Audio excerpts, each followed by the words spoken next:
नमस्कार दोस्तों, स्वागत है आप सभी का आज के मुख्य समाचार के इस वीडियो में। जी हां दोस्तों, मोदी सरकार की तरफ से बड़ी और महत्वपूर्ण खबर की अपडेट निकल कर आ रही है, जिसकी सटीक जानकारी हम आपको इस वीडियो में देंगे। बस आप इस वीडियो के साथ अंत तक बने रहें। इसी के साथ दोस्तों, आज की बड़ी खबरों के बारे में आपको बताएंगे। लॉकडाउन की दिशा में फिर बढ़ रहा भारत आगे, देश के कई शहरों में कल से लगा नाइट कर्फ्यू, जानिए अपने शहर का हाल। और अगली बड़ी खबर की बात करें तो पाकिस्तानी गोलाबारी का भारतीय सेना ने दिया करारा जवाब, 6 चौकियां तबाह, 4 सैनिक ढेर। आगे जानेंगे इस बड़ी खबर के बारे में। और अगली बड़ी खबर की बात करें तो अगर 1 जनवरी तक गाड़ी में नहीं करवाया ये काम तो भरना होगा भारी भरकम जुर्माना। जरूर जान ले इस बड़ी खबर के बारे में। और अगली बड़ी खबर की बात करें तो चीन ने बना ली कोरोना की सुपर वैक्सीन, 10 लाख लोगों में किसी को नहीं हुआ साइड इफेक्ट। और अगली बड़ी खबर की बात करें तो पार्टी में खत्म हो गई शराब तो सैनिटाइजर पी गए लोग। जानिए इसके बाद कैसे मचा हाहाकार, आगे विस्तार से जानेंगे इस खबर के बारे में। और अगली बड़ी खबर की बात करें तो लद्दाख में भारत की आंखों में धूल झोंक कर अक्साई चीन को अभेद्य किला बना रहा है चीन। और अगली बड़ी खबर की बात करें तो आरबीआई बैंक के इस नियम में करने जा रहा है बड़ा बदलाव, आसान होगा ऑनलाइन लेन देन करना। पूरी खबर जानने के लिए बने रहिए हमारे साथ। जी हां दोस्तों, ऐसी और भी कई बड़ी खबरों की अपडेट निकल कर आ रही है, जिसकी सटीक जानकारी आपको इस वीडियो में देंगे। लेकिन उससे पहले आपसे एक छोटी सी रिक्वेस्ट है कि मुझे इस वीडियो को बनाने में बहुत मेहनत लगती है, तो इस मेहनत के लिए वीडियो पर एक लाइक जरूर कीजिएगा। साथ ही वीडियो के नीचे दिए गए इस लाल बटन को दबाकर चैनल को सब्सक्राइब कीजिएगा और इस घंटी को भी दबाइए, ताकि आपको दिन भर की बड़ी खबरों की जानकारी लगातार मिलती रहे।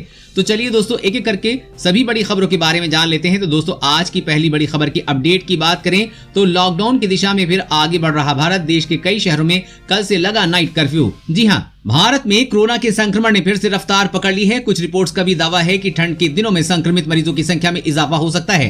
राष्ट्रीय राजधानी दिल्ली में तो बीते कई दिनों से लगातार इसके मामले बढ़ रहे हैं। कई राज्यों ने अपने बड़े बड़े शहरों में नाइट कर्फ्यू लगाने की घोषणा कर दी है। मध्य प्रदेश के इंदौर, गुजरात के सूरत और राजकोट में कल रात से नाइट कर्फ्यू लगा दिया गया है। इंदौर में लोग रात 10 बजे से लेकर सुबह 6 बजे तक अपने घरों से बाहर नहीं निकल सकते हैं।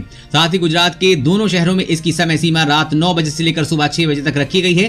साथ ही राजस्थान सरकार ने भी कोरोना वायरस संक्रमण के मरीजों की बढ़ती संख्या के बीच संक्रमण से सबसे अधिक प्रभावित 8 शहरों में रात्रिकालीन कर्फ्यू लगाने का फैसला किया है। इसके साथ ही सार्वजनिक स्थलों पर मास्क नहीं पहनने पर जुर्माना बढ़ाकर 500 रुपए कर दिया गया है। वहीं राजधानी जयपुर में धारा 144 लगाई गई है। कोरोना के इस प्रकोप को देखते हुए इस बात से नकारा नहीं जा सकता कि देश लॉकडाउन की दिशा में फिर आगे बढ़ रहा है। और अगली बड़ी खबर की बात करें तो पाकिस्तानी गोलाबारी का भारतीय सेना ने दिया करारा जवाब, 6 चौकियां तबाह, 4 सैनिक ढेर और 6 घायल। जी हां, जम्मू के नगरोटा में पाकिस्तान के जैश ए मोहम्मद के 4 आतंकियों को ढेर किए जाने से बौखलाए पाकिस्तान की ओर से नौशेरा सेक्टर के नाम क्षेत्र में गोलाबारी कर घुसपैठ की कोशिश को सेना ने नाकाम कर दिया है। शनिवार रात पाकिस्तानी गोलाबारी में सेना के एक हवलदार शहीद हो गए, जबकि एक अन्य जवान घायल हो गए हैं। दूसरी तरफ सेना की मुंहतोड़ जवाबी कार्रवाई में पाकिस्तान सेना की 6 चौकियां तबाह हो गई हैं। इस दौरान 4 सैनिक मारे गए हैं, जबकि 6 घायल बताए जा रहे हैं।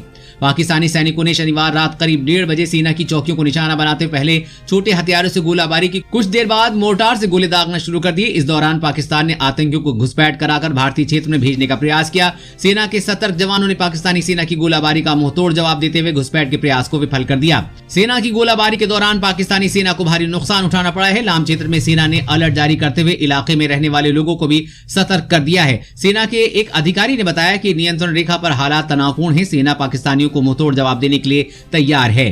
और अगली बड़ी खबर की बात करें तो अगर 1 जनवरी तक गाड़ी में नहीं करवाया ये काम तो भरना होगा भारी भरकम जुर्माना। जी हां, सभी वाहनों में हाई सिक्योरिटी नंबर प्लेट लगवाना अनिवार्य है। नए वाहनों में डीलरों की ओर से ये लगाया जा रहा है, जबकि पुराने वाहनों में इसे लगवाने के लिए भी समय दिया गया है। चिप लगी नंबर प्लेट में छेड़छाड़ करना और नष्ट करना आसान नहीं होगा। बिना नंबर के चल रहे ट्रक व वाहनों पर इस व्यवस्था से लगाम लगेगी। डीलरों की ओर से हाई सिक्योरिटी नंबर प्लेट लगाए जाएंगे। वाहन स्वामी को डीलर से संपर्क कर ऑनलाइन आवेदन करना होगा। इसके लिए तय शुल्क भी जमा करना होगा। जनवरी में विभाग की ओर से अभियान चलाकर वाहनों की जांच पड़ताल की जाएगी। इस दौरान सामान्य नंबर प्लेट वाली गाड़ियों से जुर्माना वसूला जाएगा। दरअसल वाहनों के नंबर प्लेट के साथ छेड़छाड़ की घटनाएं अब आम हो गई हैं और चोर वाहन चोरी के बाद नंबर प्लेट को बदल देते हैं। इसके बाद आसानी से वाहन को लेकर घूमते थे। ऐसे में शासन ने अब वाहनों में हाई सिक्योरिटी नंबर प्लेट लगाना अनिवार्य कर दिया है। नए पुराने सभी वाहनों में हाई सिक्योरिटी नंबर प्लेट लगाए जाएंगे। और अगली बड़ी खबर की बात करें तो आरबीआई बैंक इस नियम में करने जा रहा है बड़ा बदलाव, आसान होगा ऑनलाइन लेन देन करना।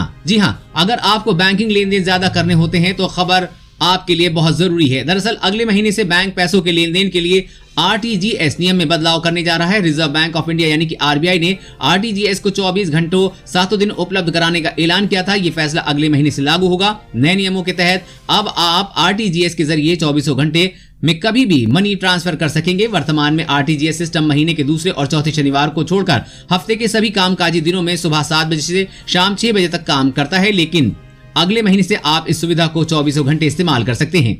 और अगली बड़ी खबर की बात करें तो आतंकी सुरंग से अलर्ट, भारत उड़ाने की बड़ी साजिश कर रही चीन पाकिस्तान की जुगलबंदी। जी हां, जम्मू में आतंक का सिलसिला थम ही नहीं रहा है। सुरक्षा बलों ने भारत को दहलाने की साजिश करने वाले आतंकियों की सारी कोशिशों को नाकाम कर दिया है। ऐसे में बीते दिनों आतंकवादियों के पास से मिले कुछ पुख्ता सबूतों से भारतीय सुरक्षा बलों के कान खड़े हो गए। इन सभी सबूतों से पाकिस्तान और चीन की सारी काली करतूत का पर्दाफाश हुआ है। ये देखते हुए अब इस बात की आशंका जताई जा रही कि आतंकवादी पाकिस्तान की तरफ से सुरंग का इस्तेमाल कर भारत में दाखिल हुए हैं। साथ ही बरामद किए गए हथियारों में मेड इन चाइना लिखा मिलने से चीन को लेकर सामने आ रही बात साफ हो गई है। चीन और पाकिस्तान की इन करतूतों को देखते हुए आशंका जताई जा रही है कि आतंकवादी सुरंग के रास्ते से भारत की जमीन में दाखिल हुए, क्योंकि बीते कुछ दिनों में बॉर्डर पर ऐसी सुरंगा का पता चला है जो कि आतंकियों के लिए बनाई गई हैं। साथ ही हथियारों पर चाइनीज मार्किंग मिली है।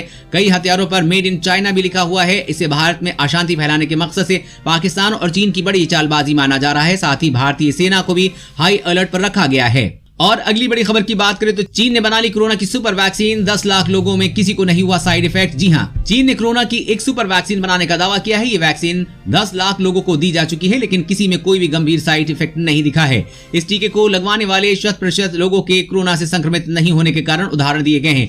इसलिए इस वैक्सीन को सुपर वैक्सीन करार दिया जा रहा है। हालांकि चीनी कंपनी सिनोफार्म द्वारा विकसित इस टीके के परीक्षण का अंतिम चरण अभी पूरा नहीं हुआ है, लेकिन चीन की सरकार ने आपात स्थिति में इस प्रायोगिक टीके को मरीजों को लगाने की अनुमति दे दी है। चीन की दिग्गज दवा कंपनी सिनोफार्म के चेयरमैन ने कहा है कि जिन लोगों को वैक्सीन दी गई है उनमें गंभीर विपरीत प्रभाव नहीं दिखे हैं। कुछ लोगों ने केवल मामूली परेशानी की शिकायत की है। चीन में प्रायोगिक टीके के इस्तेमाल की अनुमति मिलने के बाद दवा कंपनी कैनसिनो बायोलॉजिक्स ने ऐलान किया है कि उसे चीन की सेना के जवानों को भी प्रायोगिक टीका लगाने की विशेष अनुमति मिली है। और अगली बड़ी खबर की बात करें तो सिर्फ 42 रुपए में मिलेगी आजीवन पेंशन। 2.50 करोड़ लोग ले चुके हैं इस सरकारी स्कीम का लाभ।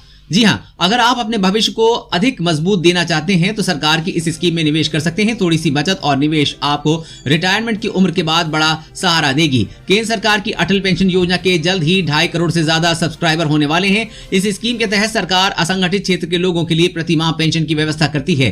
गरीब और मजदूर तबके के लोग इस स्कीम का फायदा उठा सकते हैं। यही वजह है कि बुढ़ापे को सुरक्षित करने के लिए करोड़ों लोग इस स्कीम को चुन रहे हैं। योजना के तहत करीब 2.45 करोड़ अंशधारक जुड़ चुके हैं। खास बात यह है कि इस स्कीम में आप सिर्फ 42 रुपए प्रति माह से आजीवन पेंशन लाभ ले सकते हैं। इसके लिए 18 साल में इस स्कीम से जुड़ना होगा। इसके बाद प्रति माह 42 रुपए का भुगतान कर 60 साल की उम्र के पड़ाव को पार कर लेने के बाद आपको 1000 रुपए महीना पेंशन मिलेगी। वहीं अगर आप 210 रुपए महीना जमा करेंगे तो आपको 5000 रुपए महीना पेंशन मिलेगी। आप भी अपनी नजदीकी बैंक में जाकर खाता खुलवा सकते हैं। और अगली बड़ी खबर की बात करें तो आलू, प्याज, टमाटर के बाद खाद्य तेल पर महंगाई की मार। एक महीने में 40 रुपए बढ़ी कीमत। जी हां, देश भर में आलू, टमाटर और प्याज के संग अब तेल ने भी जनता का खेल बिगाड़ना शुरू कर दिया है। फुटकर में खाद्य तेल के भाव 160 रुपए लीटर तक पहुंच गए हैं। मांग में कमी और मिलावट न होने के कारण ये असर आया है।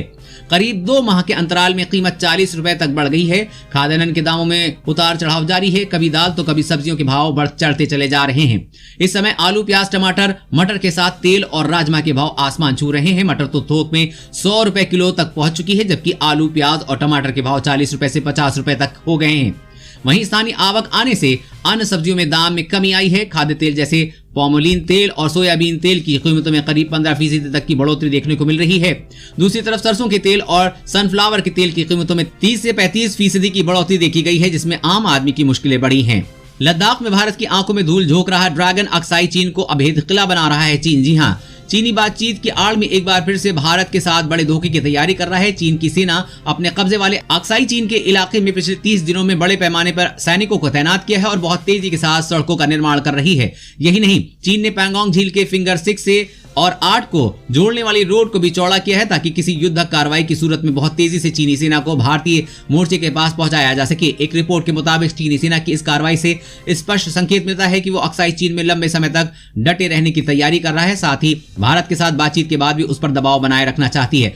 भारत और चीन की सेना के बीच सैनिकों को पीछे हटाने और तनाव को घटाने के लिए बहुत जल्द ही बातचीत होने वाली है, लेकिन चीन जो हरकतें कर रहा है उसके बाद अगले दौर की बातचीत का कोई भी नतीजा नहीं निकलेगा। साथ ही चीन की तैयारियों को देखते हुए भारत भी अपनी स्थिति मजबूत कर रहा है। और अगली बड़ी खबर की बात करें तो पार्टी में खत्म हो गई शराब तो सैनिटाइजर पी गए लोग, जानिए उसके बाद कैसे मचा हाहाकार। जी हाँ, नशे की लत कितनी खतरनाक हो सकती है इसका उदाहरण रूस में हुई एक पार्टी में लगाया जा सकता है। पार्टी के दौरान उस समय हंगामा मच गया जब वहां मौजूद लोग बेहोश होकर गिरने लगे। रिपोर्ट के मुताबिक ये सभी लोग पार्टी में शराब की मांग कर रहे थे, लेकिन शराब खत्म हो गई थी। इसके बाद वहां मौजूद कोई शख्स सैनिटाइजर की बोतल ले आया और उस लोग उसे ही पी गए। सैनिटाइजर पीने के बाद पार्टी में आए लोगों की तबीयत बिगड़ने लगी। पार्टी में बेहोश हो रहे लोगों के किसी तरह अस्पताल पहुंचाया गया, जहां 7 की मौत हो गई जबकि 2 लोग कोमा में चले गए हैं। खबर है कि पार्टी में शामिल कुछ लोगों ने जो सैनिटाइजर पिया था उसमें 70% मेथनॉल था, जिसे महामारी के दौरान हैंड क्लीनर के तौर पर बेचा जा रहा था, लेकिन शराब के नशे में लोगों ने इसे पी लिया। और अगली बड़ी खबर की बात करें तो खुद को सेना में मेजर बताकर 17 परिवारों को दिया शादी का झांसा,